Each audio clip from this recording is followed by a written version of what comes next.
আসসালামু আলাইকুম প্রিয় বন্ধুরা, কেমন আছেন সবাই?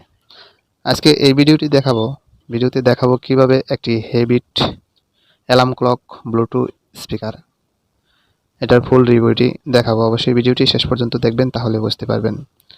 মডেল হচ্ছে MX701, মানে 701 হেভিট MX701। এই মডেলের ঘড়িটাতে আছে মোটামুটি অনেকগুলো অপশন, যা ব্লুটুথ স্পিকার এবং রয়েছে অ্যালার্ম ক্লক, রয়েছে অনেকগুলো অপশন একটি ডিভাইসের মধ্যে পাবেন। প্রতিটা অপশনে কি কাজ করবে, কিভাবে কাজ করবেন এবং তার সাথে কি আছে তা আমরা A to Z দেখানোর চেষ্টা করব। অবশ্যই ভিডিওটি শেষ পর্যন্ত দেখবেন, তাহলেই বুঝতে পারবেন। তাহলে প্রথমে আমরা যে কাজটি করব, এটার মডেল হচ্ছে MX701 Havit alarm clock Bluetooth speaker. এটাতে খুব সুন্দর সাউন্ড সিস্টেম রয়েছে, তার ভিতরে একটি অ্যাম্পলিফায়ার রয়েছে খুব সুন্দর, যা দুটি স্পিকার রয়েছে। আরও রয়েছে একটি মেমোরি কার্ড স্লট, যা সহজেই মেমোরি কার্ড দ্বারা এই ব্লুটুথ স্পিকারটি সাউন্ড সিস্টেম চালাতে পারবেন। আরও রয়েছে আরেকটি ইউএসবি কেবল, যা কম্পিউটার অথবা মোবাইল থেকে ইউএসবির মাধ্যমে আপনি এটাকে সাউন্ড সিস্টেম চালাতে পারবেন। এখানে বাটন রয়েছে 6টি। প্রথম এক এক করে আমি 6টি বাটনে কি কাজ করব তা আমি সহজভাবে বোঝানোর চেষ্টা করব। অবশ্যই না টেনে ভিডিওটি দেখুন। প্রথমে যে একটি বাটন দেখছেন, এটা হচ্ছে দুটি কাজ করে। একটি হচ্ছে আপনার লাইট ব্রাইটনেস কমায় বাড়ায়, আরেকটি হচ্ছে তাপমাত্রা সেলসিয়াসের কাজ করে। দ্বিতীয় যেটা হচ্ছে STE সেট।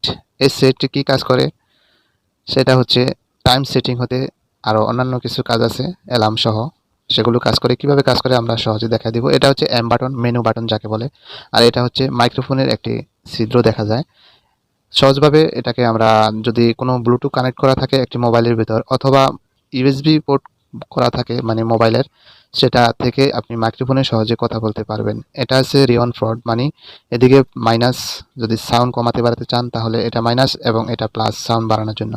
আর এখানে যে একটি বাটন দেখছেন, সেটা হচ্ছে পাওয়ার অন অফ। এখানে সব কিছুই মোটামুটি বাহিরে কমপ্লিট। দুটি স্পিকার রয়েছে, অসাধারণ সাউন্ড। প্রথমে আমরা এই অ্যালার্ম ক্লকটি অন করব। অন করার জন্য এই বাটনটি ধরে রাখতে হবে। একটি সাউন্ড দেওয়ার পর আমাদের ক্লকটি অন হয়ে গেছে। এখন আমরা এটা দেখতে পারলাম, এটা হচ্ছে অন এবং অফ করার বাটন। শুধু একটি বাটনের মাধ্যমেই আপনি অন অফ করতে পারবেন। এখন যদি আপনি সাউন্ডটা একটু বাড়ান, তাহলে আমি আগে বলেছিলাম প্লাস বাটনের মাধ্যমে আপনি সাউন্ডটা বাড়িয়ে নিতে পারবেন। আমি সাউন্ডটা একটু বাড়ানোর চেষ্টা করব।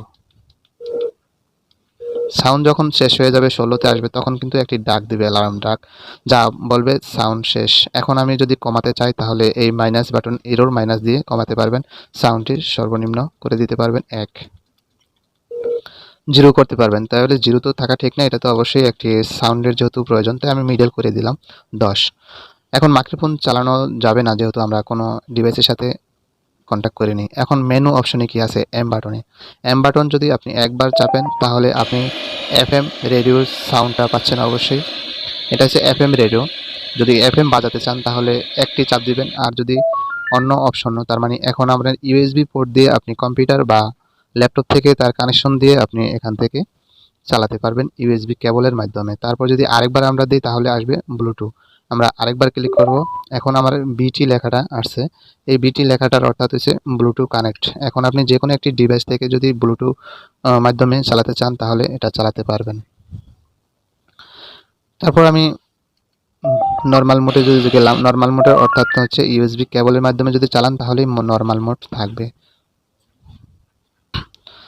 তারপরে যে সেট বাটনটি দেখতে পাচ্ছেন, এই সেট বাটনটি আপনার একবার টিপ দিলে আপনার অ্যালার্ম 1 আসবে, দ্বিতীয়বার টিপ দিলে অ্যালার্ম 2 আসবে, এবং 3বার টিপ দিলে অ্যালার্ম 1 প্লাস 2 দুটি অপশনই এখানে আসবে। আপনার 2বার অ্যালার্ম করবে। এখান থেকে অ্যালার্ম 2 অর্থাৎ হচ্ছে আপনি অ্যালার্ম একবার দিছেন, 2বার ডাক দেওয়ার পরে প্রথম একবার ডাক দিবে। যদি আপনি না, যে মানে ঘুম থেকে না ওঠেন, তাহলে দ্বিতীয়বার 5 মিনিট পর আবার ডাক দিবে। আর এই 1 অর্থাৎ হচ্ছে আপনি যদি ঘড়িটা একবার দিয়ে থাকেন, তারপরে ধরেন সকালে একবার দিয়েছেন অথবা বিকালে আরেকবার দিয়েছেন, 2বার ডাক দেওয়ার জন্য এই অপশনটি ব্যবহার করতে পারবেন সেট অপশনে টিপ দেওয়ার পর। আমি অ্যালার্ম বন্ধ করে দিলাম সেট অপশনে টিপ দেওয়ার পর। এখানে আছে লাইট মানে ব্রাইটনেস আপনি কমাবেন না বাড়াবেন। আপনি যদি চেপে ধরে রাখেন তাহলে ব্রাইটনেস একদম বন্ধ হয়ে গেছে। ধরুন আপনি কোথাও যাচ্ছেন, আপনি ঘড়িটা অন করে রাখবেন কিন্তু ডিসপ্লেটা আপনার অফ থাকবে, সেজন্য আপনি ব্রাইটনেসের উপরে একবার চাপ দিয়ে ধরে রাখুন। নরমাল একবারে হালকা আলো আছে। আর যদি আরেকবার ধরে রাখুন তাহলে একটু আলোটা বৃদ্ধি পাবে। যদি আরেকবার ধরে রাখুন তাহলে ফুল আলোতে পরিণত হবে। এখন আমার ঘড়িটা ফুল আলোতে পরিণত আছে। ৩ টি স্টেপ আছে তার ভিতর ব্রাইটনেসে। তো এই ছিল এটার ফুল বাটন। এবং এখানে আরেকটি রয়েছে যা এই ব্রাইটনেসে যদি আপনি একবার ক্লিক করুন, তাহলে আপনি আপনার ঘরের তাপমাত্রা কত আছে তা দেখতে পাবেন। আমার এখানে 29.0 তাপমাত্রা রয়েছে। যদি একবার ক্লিক করুন এখানে বাটনটা, ব্রাইটনেস বাটনটা যদি একবার ক্লিক করুন তাহলে আপনার সেলসিয়াসটা দেখতে পাবেন আপনার ঘরের কত তাপমাত্রা রয়েছে। এগুলিতে খুব সুন্দর যা কিছু ব্যবহার হয়েছে, খুবই সুন্দর, যা কি বলবো, অনেক সুন্দর ঘড়িটা অনেকগুলো কাজ একত্রে করেছে।